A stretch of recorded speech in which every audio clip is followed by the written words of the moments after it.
اس نے بے حد آہستگی سے کمرے کا دروازہ کھولا تھا، پھر بنا چاپ پیدا کیے اندر چلا آیا۔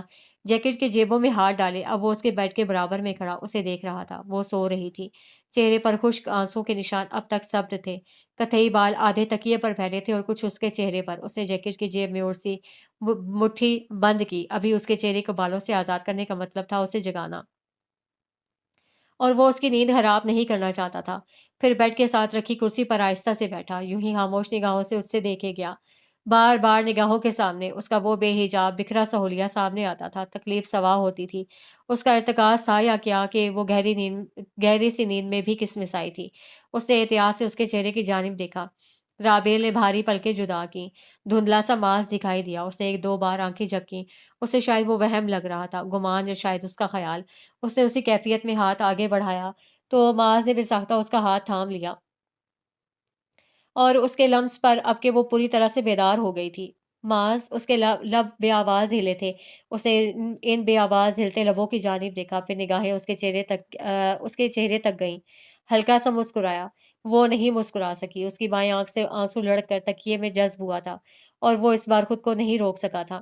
جیکٹ کی جیب سے ہاتھ نکالتے ہوئے ہلکا سا جھکا، اس کے پھسلتے آنسو کو انگوٹھے سے خشک کیا۔ لمحے بھر ہی میں وہ دونوں ایک دوسرے کے بے حد قریب آ گئے تھے۔ رابعہ سانس روکے دیکھ رہی تھی اسے۔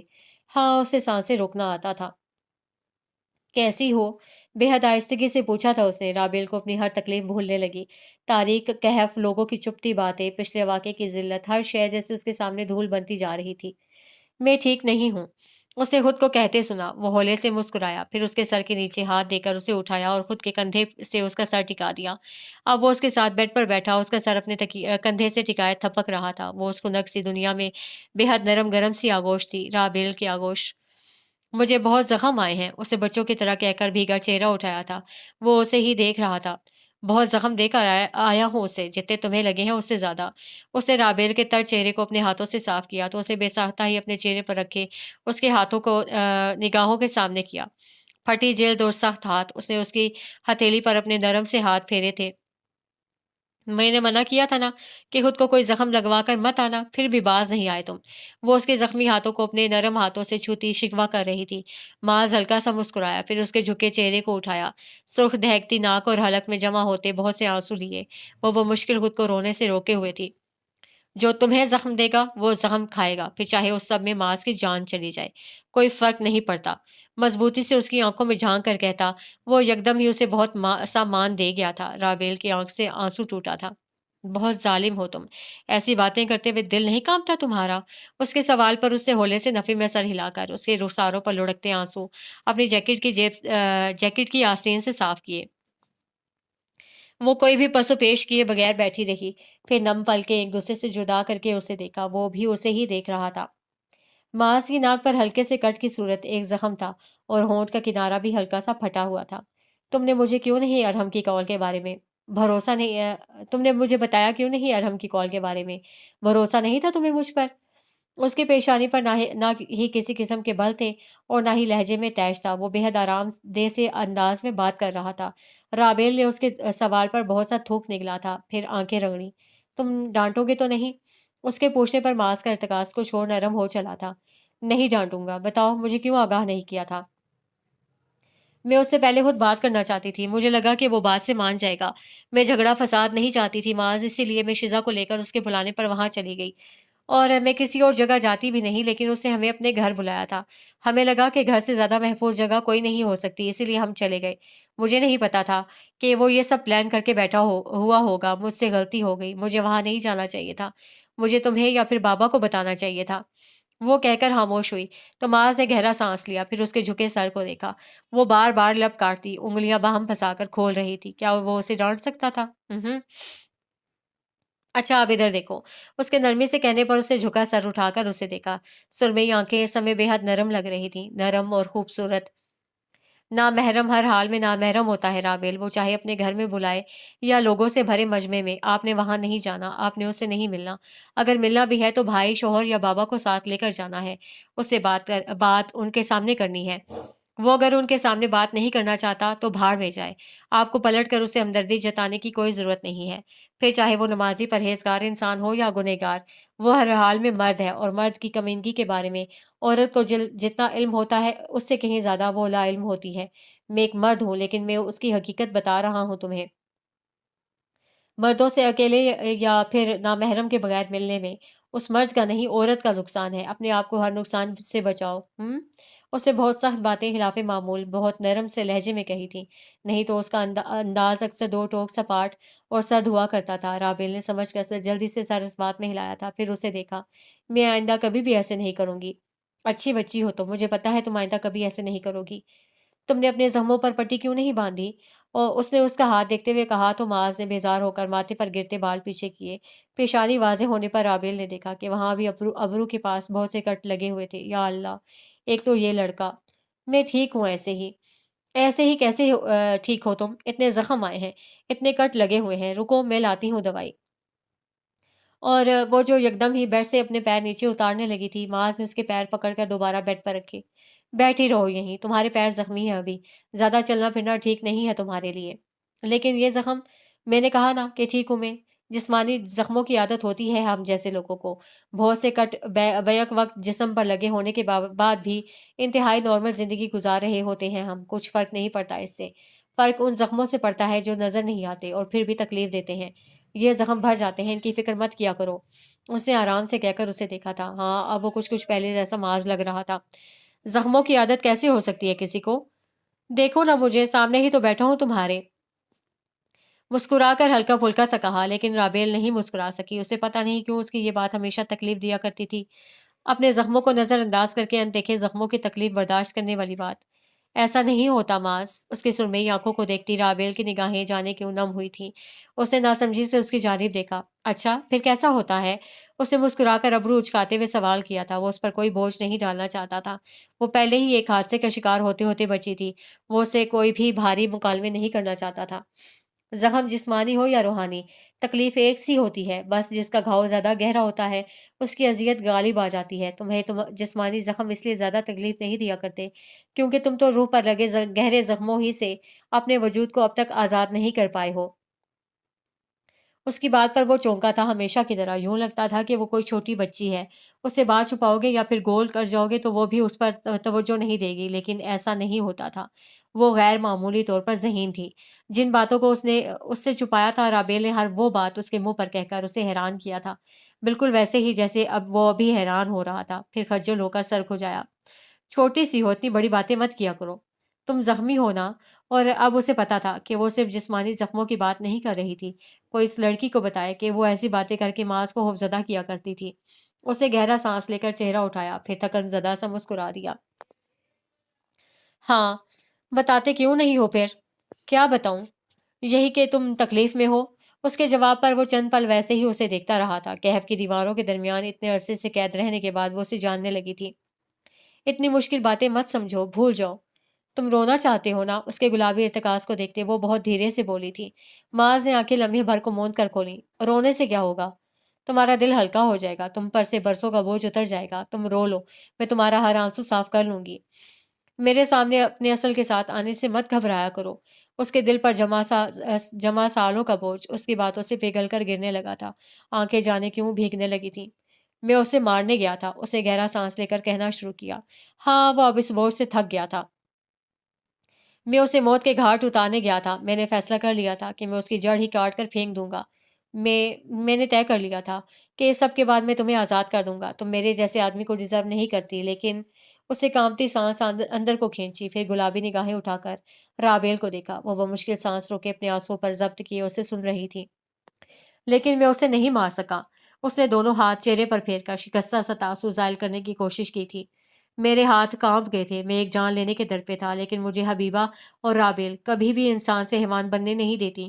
ماں کے آخری لمس نے مجھے ہمیشہ کچھ بھی انتہائی کرنے سے باز رکھا، اور تمہارے آنسوؤں نے ایک بار پھر سے مجھے پیچھے دھکیل دیا۔ میں اسے قتل نہیں کر سکا، میں واپس آ گیا۔ اس نے جلتی آنکھیں ہتھیلیوں سے رگڑی تھیں۔ رابیل نے ہاتھ آگے بڑھا کر اسے خود کے کندھے سے لگایا تھا، پھر دوسرا ہاتھ بھی اس کے گرد لپیٹا۔ اس کی اپنی آنکھیں بھی بے اختیار ہو کر برسنے لگی تھیں۔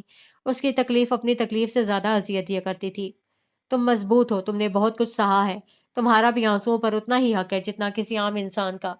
گیلی سانس اندر کو کھینچ کر اس نے ماس کی پیٹھ تھپکتے ہوئے کہا تھا، پھر وہ آہستہ سے اس سے الگ ہوا، بازو سے آنکھیں رگڑ کر صاف کی، مسکرا کر اسے دیکھا۔ اب کہ اس کی مسکراہٹ دھلی دھلائی سی تھی، اجلی، کسی بھی قسم کے بوجھل پن سے پاک۔ رابیل بھی اسے دیکھ کر مسکرائی تھی۔ پہلے میں بابا کے فیصلے سے متفق نہیں تھا، لیکن اب ہوں۔ اس کی بات پر اس نے ناسمجھی سے ابرو سکیڑے۔ کون سے فیصلے سے؟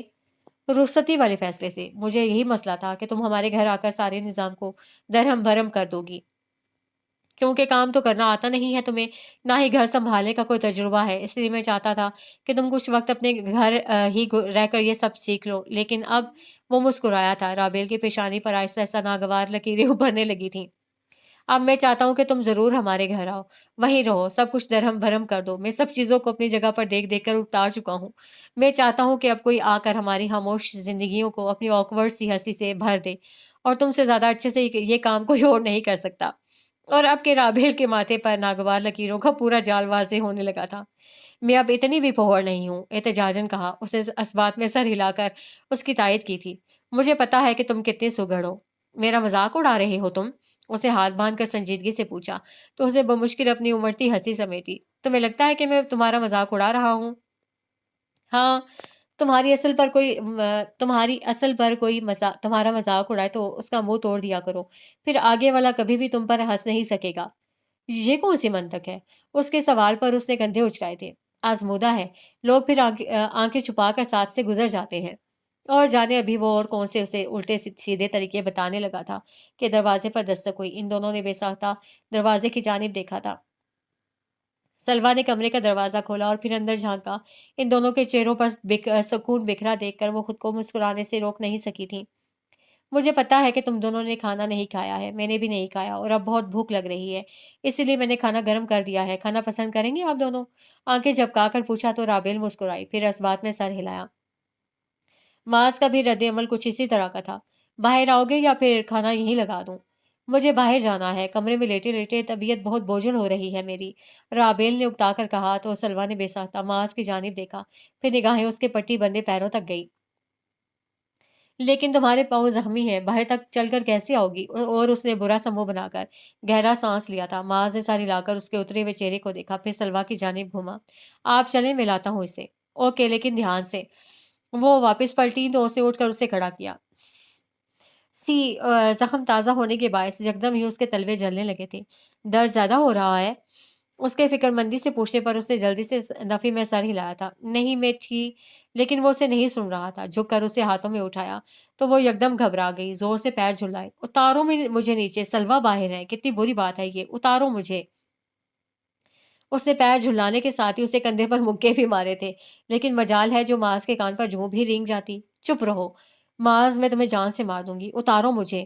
اس نے دانت پیس کر بے حد آہستہ آواز میں کہا تھا، ساتھ ساتھ ادھ کھلے دروازے کی جانب بھی دیکھا۔ بالکل نہیں۔ مزے سے سر نفی میں ہلایا تو رابیل کو رونا آنے لگا۔ یہ بدتمیز انسان، شرم آتی ہے تھوڑی سی؟ نہیں، شرم تو نہیں آتی۔ اور اس کے زمائنی جملے پر جہاں وہ سرخ ہوئی تھی وہیں خاموش بھی ہو گئی تھی۔ اگلے ہی لمحے اب وہ اسے لیے لاؤنج کی جانب بڑھ رہا تھا جہاں سلوا کھانا لگا رہی تھی۔ ایک نظر ان دونوں پر ڈالی، پھر مسکراہٹ دباتی خالی ٹرے لیے کچن کی جانب بڑھ گئی۔ دونوں نالائقوں پر کبھی کبھی انہیں یوں ہی بے حد ہنسی آیا کرتی تھی۔ 6 مہینے بعد وہ مسجد سے باہر نکل رہا تھا، اس کے ساتھ ہی رابیل بھی تھی۔ یہ رمضان کا پہلا عشرہ چل رہا تھا اور اس پہلے عشرے میں تراویح پڑھانے کا ذمہ معاذ نے اپنے سر لیا تھا۔ وہی لڑکا جو اپنا قرآن بھول گیا تھا، ایک بار پھر سے مساجد میں کھڑا ہو کر نمازیں پڑھانے لگا تھا۔ لوگ اس کے پیچھے نمازیں پڑھنے لگے تھے۔ ان پچھلے 6 مہینوں میں اس نے ایک دن رات ایک کر کے قرآن کو دوبارہ اپنے اندر زندہ کیا تھا، اور اللہ نے اس کی اتنی محنت کا پھل اسے یہ دیا تھا کہ وہ حبیبہ کا خواب پورا کرنے کے قابل ہو گیا تھا۔ اس نے حبیبہ کی دیرینہ خواہش کو عملی جامہ پہنا دیا تھا۔ ہلکا دل اور ہلکے کندھے لیے وہ کافی عرصے بعد جینے لگا تھا۔ اس کی ایک بڑی وجہ رابیل بھی تھی، وہی تو تھی جس نے اس کے ساتھ راتوں کو اٹھ کر اس قرآن کو دہرایا تھا، جس نے اس کے ساتھ ہی وہ کہف دیکھا تھا، اس کہف کو پار کیا تھا، اس کے اندھیروں کو پگھلتے نور میں بدلا تھا۔ ہاں، ایک وہی تھی جو اس مدھم روشنی کو دوبارہ سے اجاگر کرنے کا حق رکھتی تھی۔ لوگ اب بھی اس کے حجاب پر جملے کسا کرتے تھے، لوگ تو اب بھی اسے اپنے لفظوں سے تکلیف دیا کرتے تھے۔ اس کے بہت سے رشتہ داروں نے اسے محض ایک حجاب کے باعث ملنا چھوڑ دیا تھا، لیکن وہ اب تک ثابت قدم رہی تھی۔ جو لوگ اسے اللہ کو چھوڑنے پر مجبور کریں، پھر ایسے لوگوں کو اسے واقعی ضرورت نہیں تھی۔ وہ ایسے لوگوں کی رضا کے لیے اللہ کو ناراض نہیں کر سکتی تھی۔ کیا وہ ایسا کر سکتی تھی؟ رہی ساتھ رہنے والی تکلیف تو وہ ہمیشہ ہی رہنی تھی، کیونکہ یہ دنیا دنیا تھی، یہ دنیا جنت نہیں بن سکتی تھی۔ اس نے بھی ان ساری چپتی باتوں کے ساتھ مسکرانا سیکھ لیا تھا۔ وہ بھی پھپھو کو حبیبہ کی طرح معاف کر کے آگے بڑھ گئی تھی۔ معاذ کسی کو بھی معاف نہیں کر پایا تھا۔ شاید اسے ابھی کچھ اور وقت درکار تھا۔ وہ جلدی سے معافی دینے والوں میں سے نہیں تھا۔ مسجد سے باہر نکلتے وقت وہ جھک کر اپنے تسمے باندھنے لگا تو رابیل نے اسے سر جھکا کر دیکھا۔ اس نے آج کی تراویح میں سورہ کہف شروع کی تھی اور اس کی بھاری گمبھیر آواز سے رابیل کی سماعتیں اب تک دہک رہی تھیں۔ اس کی نگاہ محسوس کر کے اسے بے ساختہ ہی سر اٹھایا تھا۔ کیا ہوا؟ سوچ رہی ہوں تم کتنا اچھا قرآن پڑھتے ہو۔ اس کی بات پر وہ ہلکا سا مسکرایا تھا، پھر تسمے باندھ کر اٹھ کھڑا ہوا۔ ان کی گاڑی مسجد سے کافی دور پارک تھی۔ یہاں جگہ نہ ہونے کے باعث گاڑیاں وہیں پارک کی جاتی تھیں۔ ماں بھی یہی کہا کرتی تھیں۔ اس نے سیدھا ہوتے ہوئے کہا اور پھر وہ دونوں ساتھ ساتھ چلنے لگے۔ موسم دن میں گرم رہا کرتا تھا، لیکن رات کے اس پہر چلتی ہوا کے باعث ٹھنڈک ہو جایا کرتی تھی۔ اس کا سیاہ عبایا بھی سرسراتی ہوا کے باعث پیچھے کی جانب اڑ رہا تھا۔ قاری اسلام سبھی جیسی آواز ہے تمہاری، لہجہ بھی بالکل ویسا ہی ہے۔ عموماً ہمارے یہاں حفاظ کا لہجہ خالص عربی نہیں ہوتا، لیکن تمہارا لہجہ اردو لہجے سے مختلف ہے۔ کیوں؟ اسے سیاہ حجاب کے حالے میں دمکتا چہرہ اس کی جانب پھیرا تھا۔ وہ اس لیے کہ میرے قرآن کے استاد مصر سے تعلق رکھتے تھے۔ میں نے انہیں سے قرآن پڑھا تھا، ظاہر ہے پھر ان کا لہجہ تو میرے لہجے میں گھلنا ہی تھا۔ اوہ، جب بھی مجھے ہمیشہ تمہارے بدلے ہوئے لہجے کا احساس ہوتا رہتا ہے۔ میں کتنی بھی کوشش کر لوں تمہارے جیسا نہیں پڑھ پاتی۔ اس نے مسکرا کر مایوسی سے کہا تو وہ بھی مسکرایا۔ ان دونوں کے پرسکون قدم ساتھ ساتھ اٹھ رہے تھے۔ دور کہیں چلتی ہوا کی نمی میں کسی کے آنسو بھی گھلنے لگے تھے۔ ماں بھی یہی کہا کرتی تھی کہ میں تم جیسا قرآن نہیں پڑھ پاتی، کوشش کر لوں تب بھی نہیں۔ لیکن جانتی ہو رابیل، مجھے ان کا قرآن پڑھنا بہت پسند تھا۔ وہ جس محبت اور خوف سے اسے پڑھا کرتی تھی، شاید میں اس کا مقابلہ کبھی نہ کر سکوں۔ اسے پڑھنے کے لیے لہجے سے زیادہ محبت کی ضرورت ہوتی ہے۔ جتنی محبت ہوگی، لہجہ اتنا ہی سماعتوں میں گھلنے لگے گا۔ اس کی بات پر وہ نم آنکھوں سے مسکرائی تھی۔ تمہیں تائی سب سے زیادہ کب یاد آتی ہے معاذ؟ اس کے اٹھتے قدم اس سوال پر ساکت ہو گئے تھے۔ وہ بھی اس کے رکنے پر رک گئی تھی، پھر اس کے پلٹ کر پیچھے دیکھنے پر وہ بھی پلٹی۔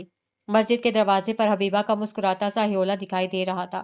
10 سالہ معاذ کے تسمے جھک کر باندھتی، وہ اسے ساتھ ساتھ کچھ نصیحت بھی کر رہی تھی۔ اس نے اداسی سے اس گزرے منظر کو نگاہوں میں قید کیا تھا۔ جب بھی میں اس مسجد کا دروازہ پار کرتا ہوں، مجھے وہ بہت یاد آتی ہیں۔ جب بھی میں جھک کر اپنے جوتوں کے تسمے باندھتا ہوں، مجھے وہ بہت یاد آتی ہیں۔ جب بھی میں سامنے دھندلاتا منظر بکھرنے لگا تھا۔ 10 سالہ معاذ اب حبیبہ کا ہاتھ تھامے سڑک پار کرتا مسکرا کر ان سے کوئی بات کر رہا تھا۔ اس نے مسکرا کر اس منظر کو دیکھا اور پھر پلٹ گیا۔ وہ بھی اس کے ساتھ ہی پلٹی تھی۔ اور جب بھی میں سورہ کہف پڑھتا ہوں، تب مجھے وہ بہت یاد آتی ہیں۔ اب کہ وہ دونوں مدھم قدم اٹھاتے خاموشی سے چلنے لگے تھے، پیچھے فضا میں تحلیل ہوتے حبیبہ کی ہولے نے لمحے بھر کو پلٹ کر اپنے دونوں بچوں کو دیکھا تھا، پھر آنکھوں میں چمکتی نمی لیے مسکرا کر وہ اس دھوئیں کا حصہ بنتی غائب ہونے لگی تھیں۔ کیا ہوا جو کہانی کا وقت بدل گیا تھا؟ کیا ہوا جو وقت کا مدار اب کسی اور سمت میں سفر طے کرنے لگا تھا؟ کیا ہوا جو وہ قرآن کی جانب واپس پلٹ گیا تھا؟ کیا ہوا جو رابیل نے حجاب سر پر باندھ لیا تھا؟ ان سب باتوں کے ساتھ ہمیشہ کہانی کا ایک کردار رلا کر ہی چھوڑتا تھا۔ ان کی کہانی کا وہ کردار حبیبہ تھی کہ جن کی جگہ ان کی زندگیوں کے فریم میں اب تک خالی تھی۔ وہ مر گئی تھیں، لیکن عجب تو یہ تھا کہ وہ پھر بھی زندہ تھیں۔ اس کہف کے اندر پناہ لینے والوں سے حسن انجام اور جنتوں کے وعدے کیے گئے تھے۔ کیا اللہ غار والوں کو کبھی تنہا کیا کرتا تھا؟ اللہ انسان کو تاریکی کے سب سے کمزور لمحے میں بھی نہیں چھوڑتا۔ وہ بھلا اس کی خاطر کہف میں پناہ لینے والوں کو تنہا کیسے چھوڑ سکتا تھا؟ ہم سب کے گرد کھڑی دیواریں ہمیشہ ہمیں قید کرنے کے لیے نہیں ہوتی۔ بعض دیواریں کہف کی دیواریں ہوا کرتی ہیں، انہیں اپنے ارد گرد کھڑا کر لیا کریں، وہ انسان کو گہری جہنم میں گرنے سے بچاتی ہیں۔ حبیبہ کا ہیولا پوری طرح سے فضا میں تحلیل ہو گیا تھا۔ معاذ اور رابیل اب تک ساتھ ساتھ چلتے اس منظر سے دور ہوتے جا رہے تھے۔ اسی سیاہ رات میں سائمہ کسی فٹ پاتھ پر بیٹھی ایک روٹی کی خاطر بھیک مانگنے پر مجبور تھیں، کیونکہ یہی ان کا انجام تھا اور شاید ایک گہرے عذاب کا آغاز بھی۔ ختم شد۔